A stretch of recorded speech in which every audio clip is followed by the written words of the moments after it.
Do you want to know what it is? It is the world that has been pulled over your eyes to blind you from the truth. What truth? This is your last chance. After this, there is no turning back. You take the blue pill, the story ends. You take the red pill, you stay in Wonderland. And I show you how deep the rabbit hole goes. Remember, all I'm offering is the truth, nothing more. Like you, be strong to hold the powers of the sun.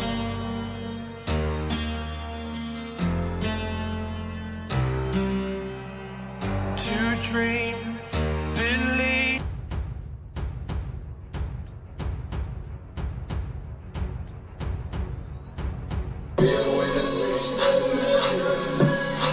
Let's listen to Pavarotti. Can I be your superhero?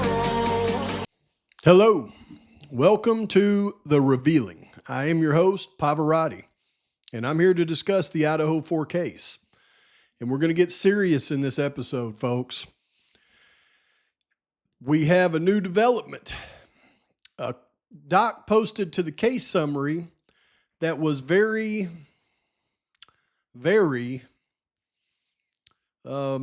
unpleasant to look at, to say the least. It seems that the judge has ordered a temporary sealing of all of the limine filings for him to review before he agrees to let us see them, if he agrees to let us see them. So, that being the case, I have expressed that I would not speculate on any of the motions in limine until they posted.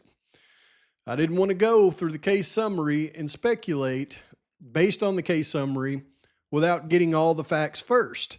But now that it seems that we're not going to get the facts, well, then I feel like it's my duty in this case to explain to you what these are, because I've already seen so much conversation surrounding this from the experts in mainstream media to the commentators on social media, and so many of them are getting so much of it incorrect, and it is very frustrating to me. So I need to expressly show you in detail what these mean, why they're filed, and how dastardly the prosecution's motions are to exclude evidence compared to what the defense wants to exclude. It's total night and day. So it's important for me to do this, though, because as I do listen to all these people talking about this case, and I listen to most everything out there because I have to, because this is my case.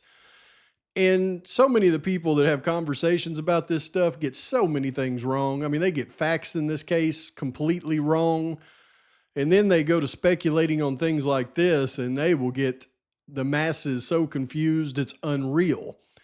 And then we've got the other end of the spectrum, and I'm not trying to demean anybody out there, but I mean, the clickbaiters they are going 90-0. I mean, I see some out there saying, oh, Bryan Kohberger's confessed. Bryan Kohberger hadn't confessed to anything. He can't, because based on the facts and the evidence, Bryan Kohberger couldn't have done this. Bryan Kohberger is innocent. They can just stop with he's going to take a plea deal and he's confessed and all that stupidness, because these are people that don't look at the case. They haven't looked into it, not in the way that is needed to look into it to determine the truth. So we've got that. And then we've got on the other end of the spectrum, we got the clickbaiters that put out the clickbait stuff that will get people so confused. And I'll give you an example. I watched one this morning, and it was a clickbaiter putting out statements of who knows who. I mean, nobody even knows who these statements came from. Some random post somebody typed on something. And it was an attempt to make the roommates look legitimately uninvolved in the incident, that they called an unconscious person in because the roommates were trying to dial 911 and they passed out, and people just happened to be passing by and heard them yell and ran in to help them. I mean, it was just a bunch of crap. And what makes me mad about it, it is recycled crap. I watched that same clickbaiter do the same video a year and a half ago. Exact same video, reading the same stuff. And what makes me mad about it is I believed it back then. And for over a year and a half, dang near, I used that content to determine my views on the roommates and their involvement in the case. And it took me a long time to take the blinders off and look into the facts to realize that that was just some random statement by some person. So what I'm going to do in this video is I'm going to take all of the filings. And by the way, I've put you together a list of all the filings from the prosecution to the defense, because some people don't even get it, who's filing what. They're on here talking about excluding evidence, and they think the defense is doing it, and it's not, it's the state. And they think the state's doing it, and it's not, it's the defense. It's perplexing to me how, I don't want to call anybody, how perplexing to me how people don't really look into things before they go to discussing it. Okay, so I'm going to red pill you in this one. I'm going to show you the truth. And I've put together a list of all of the filings, who filed them, whether they're to include or exclude, and whether they were stipulated by both parties, so that you have a list of everything that's been filed. And I've added it to my spreadsheet because I like to do that. So I'll share that with you so you have it as well. And we're going to go through all of the states' filings in this one, and I'm going to explain each and every one. And I will back up what I say with facts and data. Let's do this. All right, so this is all of the motions that have been filed here since they stopped posting things to the court docs. And there are exactly,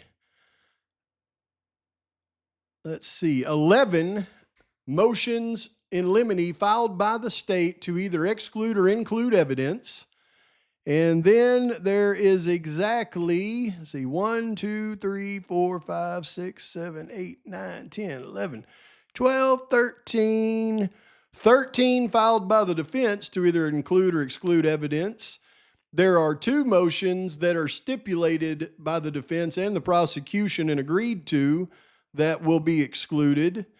And then we've got 3 motions by the defense for motion for leave of death penalty, the exclude the death penalty, the strike the death penalty due to autism. And then there is a new doc that just hit. It is a new subpoena duces tecum.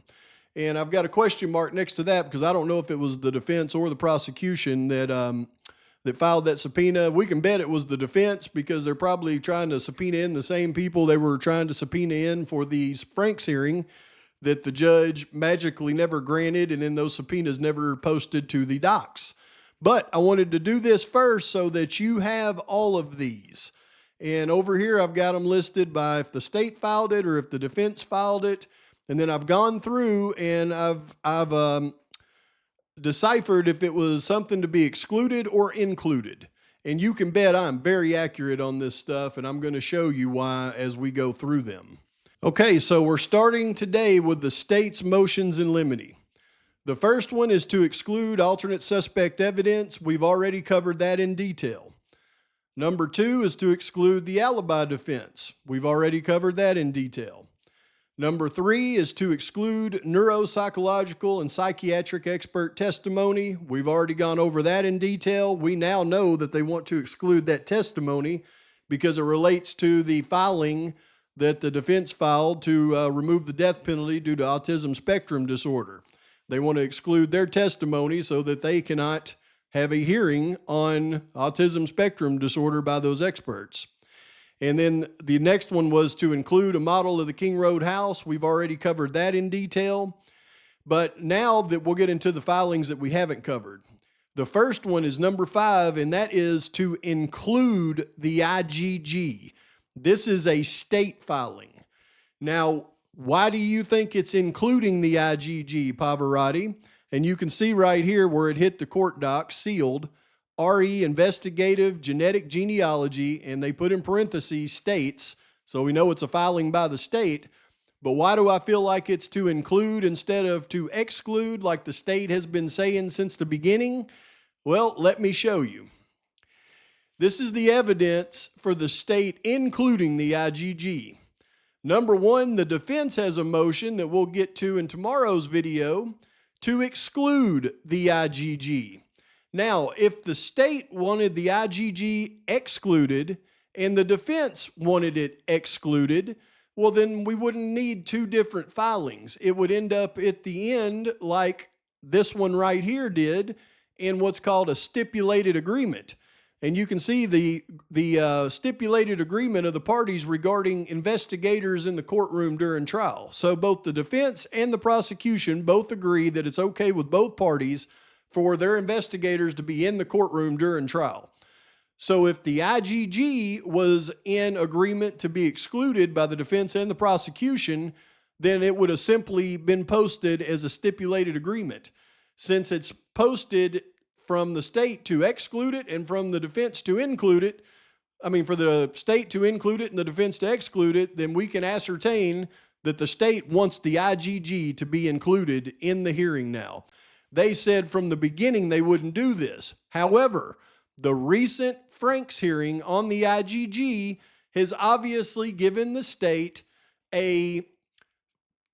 what I've written here is, although the prosecution has stated throughout the entire process they would not use the IGG at trial, the recent hearing on IGG suppression has apparently given them the standing needed to introduce it at trial. So they're going to be introducing it at trial and using it as part of their initial investigation because the judge didn't suppress it.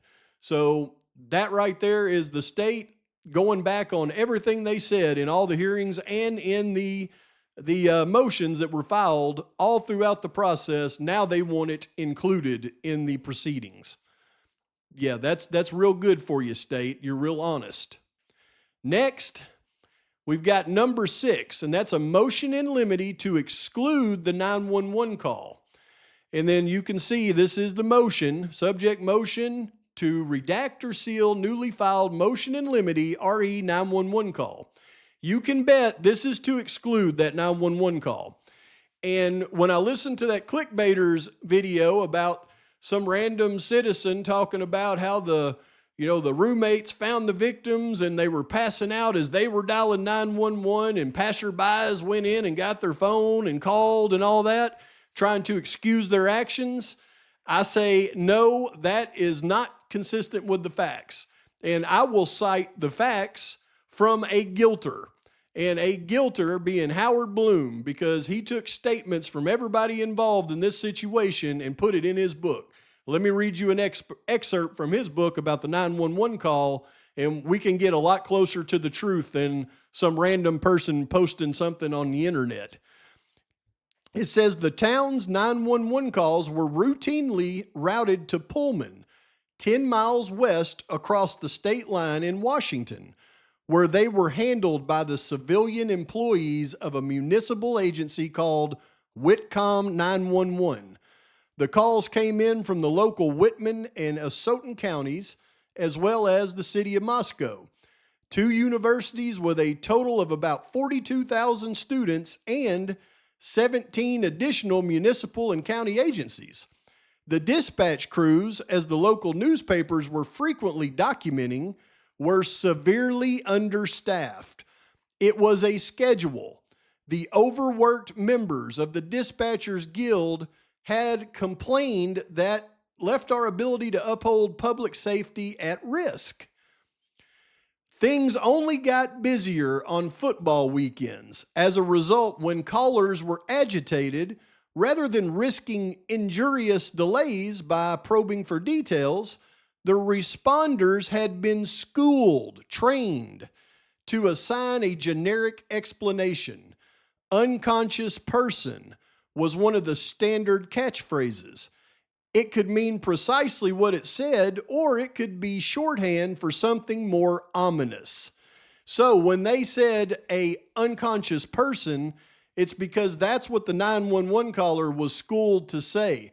That's what she relayed to Officer Gunderson, who was sitting at the Moscow Police Department that took the call. By no means did the roommates pass out, and that's why they were unconscious as they were dialing 911. We know for a fact that the roommates actually called their friends or texted them, had them come over, and their friends dialed 911 for them. Don't let anybody out there mislead you on those facts now, because those are the facts. And Ann Taylor absolutely was nailing this in the hearing when she brought up the fact that all the doors in the house were open to the victim's rooms, meaning downstairs, upstairs, and even Murphy's room, before the officer Nunez come in with his body cam. What she was saying was somebody had put Murphy back in that room, and right before the cops arrived, somebody went and opened every one of the doors in that house. That is what she was alluding to in her testimony. That person had credibility issues, and she said things that were just absolutely untrue and couldn't have been true. Your Honor, the dog was found the next day inside the house in a bedroom with an open door, where the other bedrooms that contained people that died, their bedroom doors were open, and this dog had not tracked any blood around. The dog had no blood on it whatsoever, but it was just sitting in an open room a day later. That person had credibility issues, and she said things that were just absolutely untrue and couldn't have been true. Which brings us to number 7, the state's motion in limine to include victims' family members to be in the courtroom. Now, you can see right here, RE, immediate family members in courtroom from the state. So, this one I believe is really important, y'all, because it drives me crazy when I see these content creators out there doing GoFundMe so you'll send them to the trial. And they're telling you, yeah, I'm going to be sitting in that trial and I'm going to be reporting to you from that trial. And they are absolutely lying. And they got to know at this point that they're lying. You see, they include the motion in limine for the victims' families to be in the courtroom because you're looking at the courtroom that this trial is going to happen in. Now, I want you to look at the seating available in this courtroom. Do you see the limited seating available? Well, they're filing for a motion in limine so that a lot of those seats are going to be reserved for the victims' families. You've already seen I showed you the stipulated motion for the defense and the prosecution investigators to be in the courtroom during trial. Well, when you look at the number of seats and then you start considering the defense and the prosecution personnel, their experts, and the victims' families, and possibly Mr. Kohberger's family being in there, I would assume as well, well, that certainly doesn't leave many seats left for maybe a couple of mainstream media people or maybe a security guard. I mean, there's not going to be any YouTube content creators in this courtroom. So when they ask you for money to send them to the trial, that's why people keep asking me if I want to come to the trial. No, I don't want to come to Idaho just to be in Idaho and not be involved in the proceedings. I want to be where I can focus on the proceedings so I can report them for you correctly. So these people are simply just going on a vacation to hang out in Idaho. They'll never get in that courtroom. I mean, anybody can see that. So, but that is the state's number 7 motion in limine. They want to include the family members to be in the courtroom, which brings me to the next one. State's motion in limine to exclude improper death penalty statements. I've heard content creators have conversations, long ones, talking about how the family members wore t-shirts that said death penalty on it or whatever. That has absolutely nothing to do with this filing. It's just ridiculous. The reason that the state wants to exclude improper death penalty statements is because if you go back to one of the initial motion hearings in this case, then you would remember like I do, where Jay Logsdon stood up and stated, this is a death penalties case and a man's life is on the line. He was immediately reprimanded by Judge John Judge for making those statements. they're wanting to exclude statements such as these during the trial.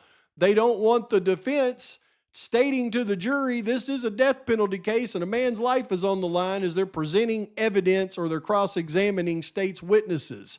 And I think that is fair, because the defense has also filed motions in limine to exclude some language that we'll talk about tomorrow, like psychopath or sociopath and other statements. So they're just wanting to keep those out of the trial. It has nothing to do with t-shirts that the parents are wearing. Good grief. Next, we got number 9. This is the most dastardly one of the bunch. State's motion in limine to exclude text messages and statements. You can see right here, and this one is sealed. Subject document motion to redact or seal newly filed record, sealed state's motion in limine, RE text messages and testimony. They want to exclude BF from this trial altogether. And to be able to exclude her altogether, they have to be able to exclude her testimony that she gave in her original statements to law enforcement. But to do that, they also have to exclude the text messages between Bethany and Dylan during the atrocity. Because if those text messages come in, that opens the door for cross-examination of her testimony as well. So this is the state's attempt to exclude BF from the proceedings entirely. By excluding her statements and text between her and DM, it will essentially erase her from the record entirely as a witness. This one right here is dastardly by the prosecution. And again, when you look at all of the motions by the prosecution, what are they wanting to exclude? Key statements by witnesses, text messages during the atrocity, the 911 call that relates to the roommates, the alibi defense, alternate suspect defense. They're wanting to exclude all the evidence in the entire case that could go towards the innocence of Bryan Kohberger. That is not justice, y'all. So this judge better rule right on the motions in limine, because if he excludes BF from this trial, then we know that the biggest injustice that could ever possibly take place is taking place. But there can be no mistake. And I don't want any clickbaiters or uninformed people out there trying to mislead you on what these things mean, because we're not going to be able to see them. Next, motion in limine to exclude the AT&T timing advance reports. This is another dastardly attempt by the prosecution. And let me explain what they're doing with this one, because I know everybody will get this wrong. The motion in limine to exclude the AT&T timing advance reports, this is in relation to them getting the alibi excluded, and it's also in relation to other things. And you can see right here what a time in advance report is. Some search warrants for cellular device data may also seek timing advance data, which provides particularized location and time tracking of a device by using the device's relation to cell sites, using pings between a device and cell sites, by looking at how long it takes for a signal to travel from a device to a cell site.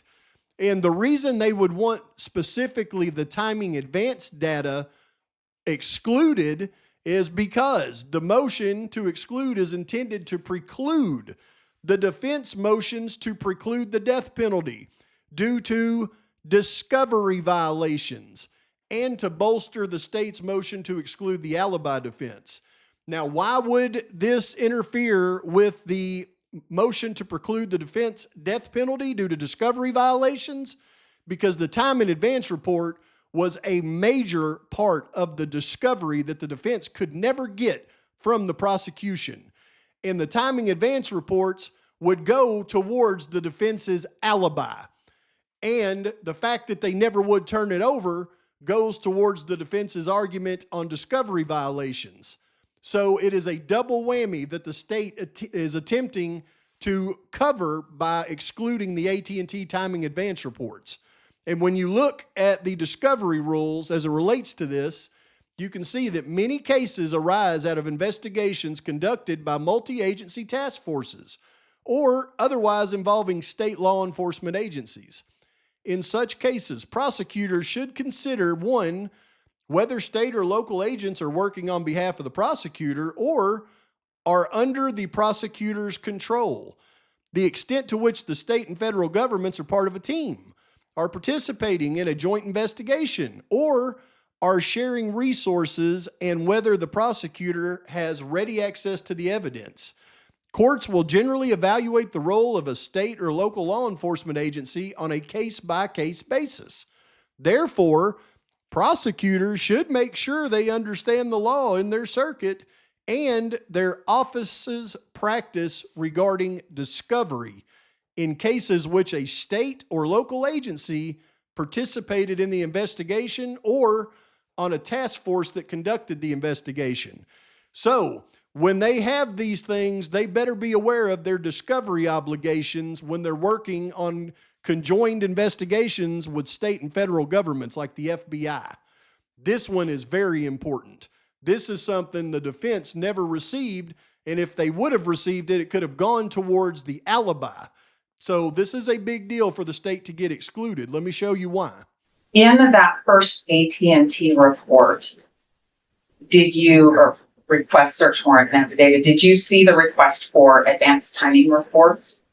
I did. It's in both search warrants. Did you get a copy of that and either return? I have not seen any timing data in this case. Get a copy of that and either return?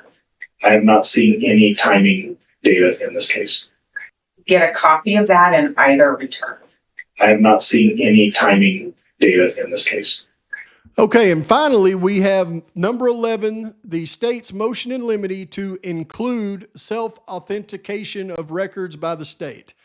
And you can see this is the filing right here, sealed state's motion in limine, RE, self-authentication of records.